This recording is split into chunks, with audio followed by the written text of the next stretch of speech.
कैसे हैं दोस्तों।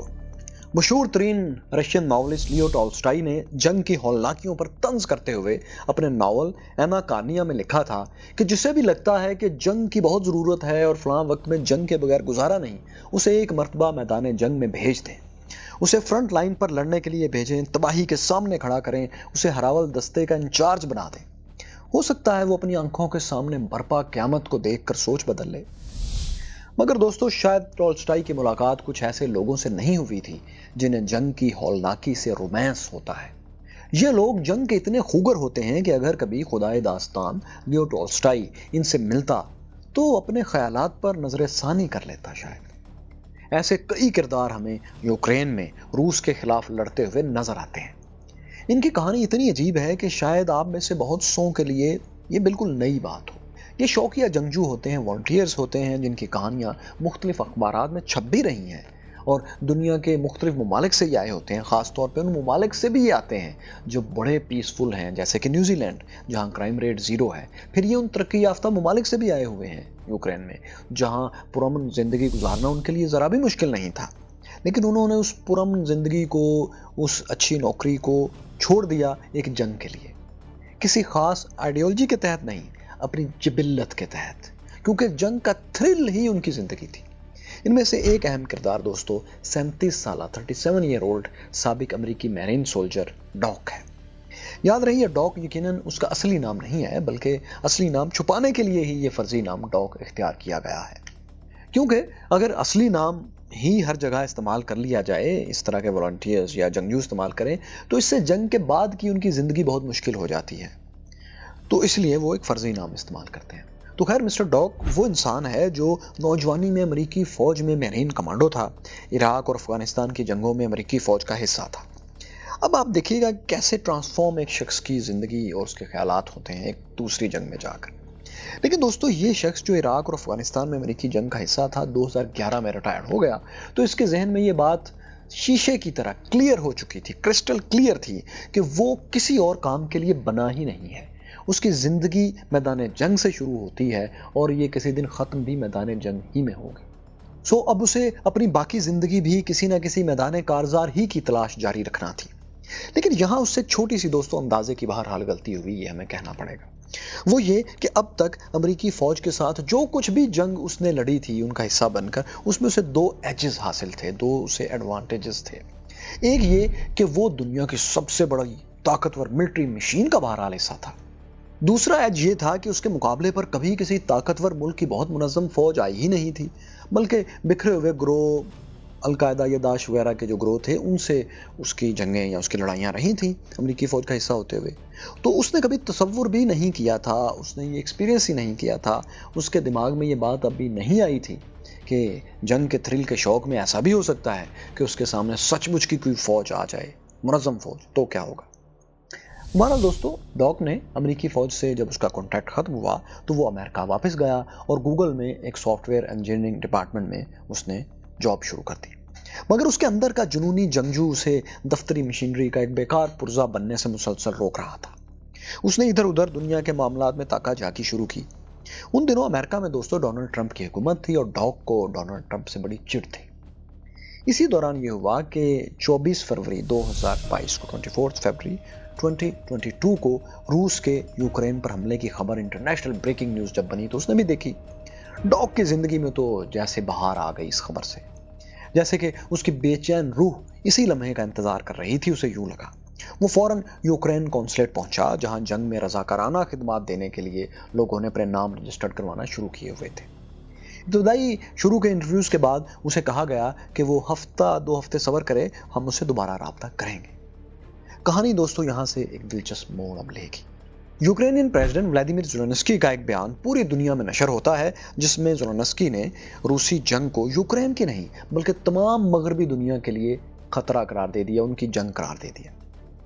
यूक्रेनियन प्रेसिडेंट ने अक़वाम मगरब वेस्टर्न नेशंस को यह कहकर झंझोड़ने की कोशिश की कि फ़िलहाल तो यूक्रेन पर रूसी फ़ौज चढ़ दौड़ी है और इसका तिया पांचा करने में मसरूफ़ है, मगर इसके पसे पर्दा हकीकत यह है कि व्लादिमीर पुतिन रूसी सदर दर हकीकत पूरे यूरोप पर कब्जा करने का ख्वाब देख रहे हैं। ज़ेलेंस्की ने दावा किया कि ये जंग यूरोप के इंसानी हकूक और जमहूरी इक़्तिदार पर मुसल्लत एक जंग है, सिर्फ यूक्रेन पर मुसल्लत जंग नहीं है। यूक्रेनियन प्रेसिडेंट की पूरी अपील का दोस्तों खुलासा दरअसल एक इंटरनेशनल लीजन बनाने का ऐलान था, जिसके लिए फिर दुनिया भर से रजाकारों की फोर्सेस को भर्ती करना था, उसमें शामिल करना था आम सोल्जर्स को, क्योंकि अमेरिकन सोल्जर्स और नेटो सोल्जर्स और बरतानिया की फौज तो वहां पर आ नहीं सकती थी इनकी मदद के लिए, क्योंकि ये नेटो का हिस्सा नहीं थे। सो इनकी इंटरनेशनल रिलीजन एक आलमी फोर्स भर्ती करना थी। मिस्टर डॉग के लिए इंटरनेशनल लीजन का क्याम एक नई जिंदगी की इब्तदा थी। मैदान जंग एक मरतबा फिर उसे पुकार रहा था। 2 हफ्ते बेसब्री से गुजारने के बाद डॉग दोबारा यूक्रेनियन कॉन्सुलेट पहुंचा। उसे कुछ मेडिसिन और जरूरी कॉन्टैक्ट्स नंबर देकर पोलैंड के शहर वारसा पहुंचने का कहा गया। जब डॉग वारसा पहुंचा और उसने अपने पुराने दोस्त से राब्ता किया तो उसे पहला हल्का सा झटका लगा। उसके दोस्त ने छूटते ही कहा कि भाई, इधर यूक्रेन में तो ब्लड बाथ चल रहा है, वहां तो पानी की तरह खून बह रहा है, तुम क्या सोच कर आए हो? मतलब ये कि उसने ये बताने की कोशिश की कि इस दफा डॉग साहब, आपका मुकाबला किसी डिसबैंडेड ग्रोह से नहीं है, बल्कि मुनज़्ज़म और ताकतवर दुश्मन आपके सामने है।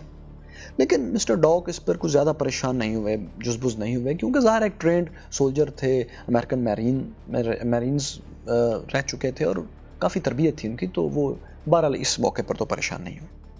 अब वारसा में उनका क्याम हो गया। क्याम के दौरान उसे पता चलता है डॉग को कि यहाँ उसके साथ इंटरनेशनल लीजन में शामिल होने के लिए अफ्रीका से भी 6 साल लोग आ चुके हैं और फिर और भी जगहों से आ रहे हैं। इनकी तादाद बढ़ रही है और इनको यूक्रेनियन आर्मी एक कॉन्ट्रैक्ट दे रही है और बाहर दुनिया को दिखाने के लिए अपनी फ़ौज में भर्ती भी कर रही है। इनकी तनख्वाहें और मारात भी तय हो रही हैं, जो कि ज़ाहिर आलमी फ़ंड से ही आना थी। तो अब वारसा में जो लोग आ रहे थे ये पूरी दुनिया से थे। मिसाल के तौर पर न्यूजीलैंड से एक ऐसे साहिब आए जिनका कोड नेम उन्होंने बताया टर्टल। वो न्यूजीलैंड में जब ये आए तो उससे पहले घर बना रहे थे, अपनी गर्लफ्रेंड के साथ उस घर में सेट होने का प्लान बना चुके थे। गर्लफ्रेंड इनके साथ आने के लिए तैयार थी, एक अच्छी जॉब करते थे दोनों। लेकिन रूस को शिकस्त देने का शौक इन्हें इतना था कि उन्होंने अपना रिलेशनशिप ख़त्म किया, घर बेचा और जॉब से रिज़ाइन करके सीधे इंटरनेशनल लीजन में चले आए। इसी तरह अफ्रीका से और अमेरिका से भी कुछ जंगजू आए, जिन्हें बज़ाहिर जंग की हौलनाकी में कूदने की कोई फाइनेंशियल मजबूरी नहीं थी। और बहुत से वो लोग भी आ रहे थे जिनको काम ही ये आता था, जंग लड़ना, गोलियां चलाना, बम धमाके करना, और कुछ ऐसे थे जिनको जंग का थ्रिल पसंद था। अब दोस्तों, आपके जहन में रहे कि ये जो हमारी आज की कहानी है ये उन मर्सनरीज के बारे में नहीं है जो पैसे के लिए एक मुल्क से दूसरे मुल्क जाके लड़ाई करते हैं, जंगें करते हैं और पैसे लेते हैं। ये स्टोरी खास तौर पर उन लोगों के लिए है जो जंग को थ्रिल के लिए या किसी और जज्बे या किसी और ज़रूरत के तहत नहीं, बल्कि अपने शौक़ के तहत आते हैं और किसी ख़ास मजहबी आइडियोलॉजी या नेशनलिज्म इस तरह की आइडियोलॉजी से भी मुतासर नहीं होते। पर्सनल रीजंस की वजह से आते हैं, जिनमें सबसे बड़ी रीज़न इस कहानी के सोल्जर्स की थ्रिल है। अब दोस्तों, ये डॉग की हम बात कर रहे हैं कि वो क्या देख रहा था। उसने देखा कि चूंकि हर जगह से लोग आ रहे हैं, जिन जगहों से आ रहे हैं उनमें से उनके पास बहुत ट्रेनिंग भी नहीं है, तो कैंप में एक अजीब सी सूरत हाल बनती हुई डॉग ने नोट की। डॉग देखता है कि जो लोग रूसी फौज जैसी इंतहाई तजर्बाकार वॉर मशीन से जज्बाती होकर लड़ने के लिए आए हैं, इनमें से ज्यादातर के पास अपने गली मोहल्ले तक में लड़ाई का तजर्बा नहीं है। इन्होंने कभी किसी का गिरबान पकड़ कर भी जोर से नहीं देखा। ये जंग के लिए जो इतने उतावले हुए चले जा रहे थे और ये ज़ात में इतने ना तजुर्बाकार थे कि अक्सर राइफल इनके हाथ में पड़ी पड़ी गैर इरादी तौर पर चल जाया करती थी। कई दफ़ा इनकी ऐसी हरकतों से इनके साथी मरते मरते बचे। फिर मिलिट्री डिसिप्लिन जैसी कोई चीज़ इनके करीब से भी नहीं गुजरी थी। इनमें से अक्सर कोकेन के आदी थे, नशा करते थे रात को सोने के लिए या गपशप करते वक्त। तो इस नशे में वो फिर मजीद ऐसी हरकतें करते थे जो दुश्मन रूस से ज़्यादा यूक्रेनियन को परेशान कर दिया करती थी। अक्सर वॉलंटियर्स तो जंग के मैदान को वीडियो गेम की स्क्रीन और हथियारों को रिमोट कंट्रोल समझे बैठे थे। वारसा कैंप यानी पोलैंड के कैंप के जिम्मेदारान उनसे इतना तंग आए कि उन्होंने ये तमाम वॉलंटियर्स जल्दी से जल्दी यूक्रेनियन आर्मी के हवाले कर दिए, जिन्होंने इन सबको फिर यूक्रेनियन आर्मी के इंटेलिजेंस डिपार्टमेंट GUR के हवाले किया, जहां फिर इनकी क्लासिफिकेशन भी हुई और तरबियत भी। जो ज़रा ज़्यादा ट्रेंड थे, ज़्यादा तरबियत याफ्ता थे, उन्हें बिल्कुल शौकिया फनकारों जो थे उनसे अलग कर लिया गया। 2 ग्रुप इनके करके मुख्तलिफ डिपार्टमेंट्स में इनकी फ़ौज में उनको भेज दिया गया। यूक्रेनियन मिलिट्री ने मिस्टर डॉग को उन 13 अफराद में शामिल कर लिया जिनको अब एक ख़ास मिशन के लिए फ्रंट लाइन्स पर भेजा जाना था रशिया के खिलाफ। इस दस्ते में ब्राज़ील, बरतानिया और पुर्तगाल वगैरह के रज़ाकार थे, वॉलंटियर्स थे, लेकिन ट्रेंड थे, जबकि दूसरी तरफ रूसी फौज उन्हीं दिनों दोस्तों पूरी ताकत से यूक्रेन के मरकजी शहर कीव पर होल्ड करने के लिए अपनी प्लानिंग कर रही थी। तो ये वो दिन थे, यानी जो उनका फ्रंट लाइन था वो बड़ा चार्ज था, गो के कीव से काफी दूर था। चंद दिन में दोस्तों डॉक और उसके जो 13 मेंबर की जो टीम थी उसको पॉवेका के मुकाम पर फ्रंट लाइन पर पहुंचा दिया गया, जो कि मारियोपोल से 50 मील दूर एक बड़ा सा कस्बा है। अगर आप हमारे यूक्रेन पर दोस्तों जो वीलॉग्स हम बना रहे हैं, ये आप पहले वीलॉग से अब तक देखते आ रहे हैं, पूरी आपने ये हमारी सीरीज देखी है, तो आप जानते हैं कि ये जगह मारियोपोल वो है जहाँ पर रशियन और यूक्रेन की फौजी आमने सामने हैं, स्टेलमेट हो चुका है यहाँ, और लड़ाई भी सबसे ज़्यादा यहीं पर हो रही है क्योंकि दोनों फौजी आमने सामने हैं और यहाँ से आगे बढ़ने के लिए एक फौज को दूसरी का बहुत ज़्यादा खून बहाना पड़ता है। सो डॉग ने भी यूक्रेनियन जंग की हौलनाकी पहली बार अब यहाँ आकर देखना शुरू की। अभी ये लोग दोस्तों जो सारे थे वॉलंटियर्स किसी हमले में शरीक तो नहीं हुए थे, कैंप में ही थे कि उसी वक्त दोस्तों ये हुआ कि मई में रूसी अफवाज ने उसी जगह पर हमला कर दिया जहां ये बैठे हुए थे। लीथल वेपन से हमला किया गया और ये हमला इतना जोरदार था कि हर तरफ मौत नाचने लगी। कई वॉलंटियर्स शदीद जख्मी हुए और जंग के काबिल ही ना रहे, और डॉग को भी पीठ पर एक गहरा जख्म आया, लेकिन वो कुछ अरसा हॉस्पिटल में रहा और फिर ठीक हो गया। यानी दुश्मन पर अभी एक भी गोली चलाने से पहले वो खुद जख्मी हो चुका था और उसके साथी जख्मी हो चुके थे। रशिया उनकी लोकेशन भांप चुका था, क्योंकि उन सबको मार नहीं सका वो इस हमले में। यहाँ जिस बिल्डिंग पर दोस्तों हमले के दौरान डॉग जख्मी हुआ, इस मुकाम पर डॉग के साथ 2 न्यूजीलैंड के बाशिंदे मिस्टर टी और टर्टल थे, इसके बारे में हम आपको पहले बता चुके हैं, जबकि एक अमेरिकी एक्स सर्विसमैन मिस्टर हेरिंग भी यहीं होता था। तो न्यूजीलैंडर टर्टल इन सब का टीम लीडर था। वो न्यूजीलैंड की फौज में खिदमत भी सरंजाम दे चुका था बहुत पहले आरसी तौर पर। वो अफगान जंग में भी शरीक रह चुका था, यानी अमेरिका के साथ लड़ चुका था और उसको तजर्बा था कि एक बड़ी फौज के साथ मिलकर कैसे लड़ा जाता है। तो ये सब लोग पॉलेका, जहाँ रूसी और यूक्रेनियन आर्मी में स्टेलमेट था, ये वहाँ पर पहुँच गए। और ये ऐसी जगह थी जहाँ के स्टेलमेट जहाँ के था, इसके दरमियान में एक नो मैंस लैंड था, यानी एक तो रशियन आर्मी एक तो यूक्रेनियन, दरमियान में एक नो मैंस लैंड। यहाँ एक इन्होंने ऑपरेशन करना था। इस नो मैंस लैंड में एक दरख्तों की तवील कतार थी। अब टर्टल ने यूक्रेनियन के सीनियर्स के साथ प्लान बनाया कि हमें इन दरख्तों की ओट लेकर रूसी फौज के मोर्चों पर किसी भी वक्त हमला कर देना चाहिए, ताकि ये जगह कब्जे में ली जा सके और रशियन आर्मी को यहाँ से भगाया जा सके पीछे।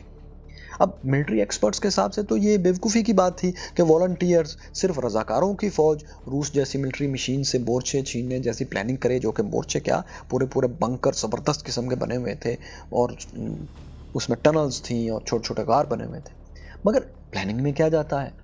वैसे भी रूसी नॉवलिस्ट ने एक और जगह ये भी कहा है कि दुश्मन जितना मर्जी हथियार ले आए, फतह या शिकस्त का दारोमदार उस लड़ाई के खास दिन में लड़ने वाली फौजों के मोराल पर होता है।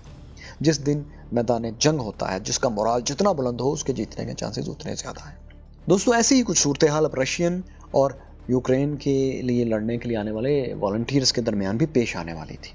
क्योंकि ये वॉलंटियर सारे के सारे वॉलंटियर्स सिर्फ यही नहीं थे, इनके साथ यूक्रेन के भी सोल्जर्स थे जो कम्युनिकेशन के लिए और ट्रेनिंग के लिए थे और इनके साथ रहते थे। मतलब इनमें एक सोल्जर, यूक्रेन सोल्जर रैम्बो भी था। रैम्बो को डॉक ने सबसे पहले उसी बिल्डिंग में देखा था जहां रशियन आर्मी ने हमला किया था और ये जख्मी भी हुआ था। तो रैम्बो जो था यूक्रेनियन आर्मी में कमांडर भी रह चुका था और अब वॉलंटियर के इंटरनेशनल लीजन के इस हिस्से को भी वो हेड कर रहा था। और ख़ास तौर पर उसकी ड्यूटी ये थी कि रज़ाकार जो कि मुख्तलिफ इलाकों से आए हैं और सब के सब मिलिट्री बैकग्राउंड से भी नहीं हैं, तो अक्सर वो उन्हें अपनी बात समझाने में नाकाम रहते थे यूक्रेनियन सीनियर्स को। सो ये रैम्बो ये करता था कि ये इनके दरमियान में रह के इनका कल्चर भी समझता था और इनके मसाइल हल करने की कोशिश करता था और इनकी जो बात होती थी वो सीनियर्स तक पहुंचाता था। तो ये उनका एक कम्युनिकेशन एक्सपर्ट था यूक्रेनियन आर्मी का, जो वॉलंटियर्स के साथ था, उनकी बात समझता था और आगे पहुँचाता था मिलिट्री की लैंग्वेज में, क्योंकि ये सारे लोग मिलिट्री की लैंग्वेज उस तरह से अच्छे तरीके से नहीं समझते थे, ना ज़्यादा यूक्रेनियन आर्मी की टर्म्स को समझते होंगे। तो ये काम करता था, ये आप समझ लें कि कम्युनिकेशन हेड था उनका। सो खैर दोस्तों, ये वो सारी टीम थी, इसके कुछ लोग। तो इन्होंने अब जंग वो करना थी, रशियन से मोर्चे छीनने थे। अमेरिकन सोल्जर हेरिंग और यूक्रेनियन कमांडर रैम्बो ने ड्रोन्स की मदद से उस ट्री लाइन की निगरानी अब शुरू की, जिसकी दूसरी तरफ रशियन आर्मी थी और टर्टल उनके साथ था। प्लान ये था कि रशियन से ये मोर्चे छीन लिए जाएं। अब रैम्बो रेगुलर आर्मी की तरफ से पहले भी ड्रोन से निगरानी कर चुका था, لیکن تب تو یہ مسائل نہیں تھے کہ ڈرونز بہت کم تعداد میں ہیں یا دشمن بہت زیادہ ایکسپرٹ ہے. اب یہ صورتحال تھی. ایک تو ڈرونز بہت ہی کم تھے جاسوسی کے لیے، اور دشمن کے پاس ایسے ہتھیار تھے کہ وہ چھوٹے سے ڈرون کو ڈیٹیکٹ کر کے نشانہ بنا کر گرا بھی سکتا ہے. اور اگر ایسا ہوتا تو والنٹیئرز کے گروپ کے لیے بہت خطرناک بات تھی. ایک تو ان کی لوکیشن پکڑی جاتی، دوسرا وہ پہلے سے ہتھیاروں کی جو کمی کا شکار تھے ان میں ایک اور ڈرون بھی کم ہو جاتا، ان کے لوگ بھی مارے جاتے. پھر بھی دوستو ریمبو اور ہیرنگ تندہی سے محنت سے اپنا کام کرتے رہے، پلاننگ کرتے رہے، نقشے بناتے رہے، کیسے حملہ کرنا ہے، کہاں کرنا ہے، پہلے کہاں اٹیک ہوگا، کس دن ہوگا. اس دوران کئی مرتبہ روسی فوج کے حملے بھی چھوٹے موٹے ہوئے. انٹرنیشنل لیجن کے کئی والنٹیئرز مرتے بھی رہے اور ان کی جگہ نئے بھی آتے رہے. اسی طرح ہوتے ہوتے وہ دن دوستو آیا جب ریمبو اور ہیرنگ کی محنت، ان کے نقشے رنگ لے آئے اور انہوں نے روسی فوج کے ٹھکانوں کا پورا پن پوائنٹ پتہ لگا لیا. پوری انہوں نے میپنگ کر لی. انہوں نے حملے کی پلاننگ مکمل کر لی. پچھلے سال اگست کی ایک رات اس فورس نے نائٹ گوگلز کے ساتھ ایڈوانس شروع کیا تاکہ وہ روسی مورچوں اور ٹارگٹس کو آسانی سے دیکھ سکیں. اسی چیز کا فائدہ اٹھاتے ہوئے یہ والنٹیئرز کی فوج یوکرینین سولجرز کے ساتھ ہی روسی مورچوں کے قریب تر ہوتی چلی گئی. جلد ہی وہ ان روسی مورچوں کے عین اوپر پہنچ گئے جو درختوں کے جھنڈ کے پیچھے چھپے ہوئے تھے. یہ پیچ دار بہت دور تک بنائے ہوئے غاروں اور ٹرنچز کا ایک جال سا تھا اور اس میں اتنے زیادہ روسی فوجی تھے کہ یوکرینینز حیران رہ گئے. ان کو اندازہ ہی نہیں تھا کہ اتنی بڑی تعداد میں رشین آرمی یہاں پر چھپی بیٹھی ہے. وہ تو اس سے بہت کم روسی فورس کی توقع کر رہے تھے، لیکن ظاہر اندر تک پھیلی ہوئی ٹرنچز تھیں. پھر انہوں نے نوٹ کیا کہ زیادہ تر روسی فوجی سو بھی رہے ہیں. تو یہ ایک بہت بڑا ایج تھا اور روسی فوج کے لیے بہت بڑی خطرے کی علامت تھی، سرپرائز تھا جو والنٹیئرز اور یوکرینین دینے میں کامیاب ہو گئے تھے. انہوں نے اتنا زوردار اٹیک کیا کہ بہت سے نیند میں ڈوبے ہوئے روسیوں کو بھاگنے کا موقع ہی نہیں ملا. کچھ ہی دیر میں درختوں کے پار کئی مورچوں پر یوکرینین کا قبضہ ہو گیا. روسیوں پر قیامت گزر گئی، مگر یہ صرف آغاز تھا. ابھی تو رشین بوکھلائے تھے، تھوڑی دیر بعد سیٹ ہو کے ان کا رسپانس ابھی آنا تھا. حملہ مکمل ہوتے ہی دوستو ابھی یوکرینین خوشی بھی نہیں منا پائے تھے کہ دن چڑھ گیا. رات کے اندھیرے کا جو فائدہ والنٹیئرز نے یوکرینین بریگیڈ کے ساتھ مل کر اٹھایا تھا وہ ختم ہو گیا. سورج طلوع ہونے کی دیر تھی کہ روسی فوجی زخمی شیر کی طرح پلٹ کر وار کرنے کے لیے پہنچ گئے. اتنا خوفناک اور بروٹل رشینز نے حملہ کیا کہ دنیا بھر سے آئے ہوئے والنٹیئرز کو اب بھاگنے کے لیے، چھپنے کے لیے جگہ نہیں مل رہی تھی. زیادہ تر کھلے میدان میں یا بھاگتے ہوئے یا ٹرنچز کے اندر ہی یا اس کے کنارے پر مارے گئے. بہت سے درختوں کی اوٹ لیتے اور پرانی پوزیشنز پر پہنچنے کی کوشش کرتے زخمی اور مشکل حالات میں پہنچ گئے اور رات سے پہلے وہاں پر بہرحال اپنی ایک اور سیف لوکیشن پر جو پہلے سے طے تھی وہاں پہنچ گئے. ایک 24 سالہ امریکی رضاکار جوشوا جونز اس حملے میں مارا بھی گیا. مسٹر ڈاگ کا وہ دوست تھا اور وہ کہتا ہے کہ مجھے پوری زندگی دکھ رہے گا کہ میں اس نوجوان امریکی کی لاش کو اٹھا نہیں سکا، کیونکہ روسیوں کی فائرنگ دوستوں اتنی شدید اور اتنی مسلسل تھی کہ لاشیں اٹھانے کا موقع ہی نہیں تھا.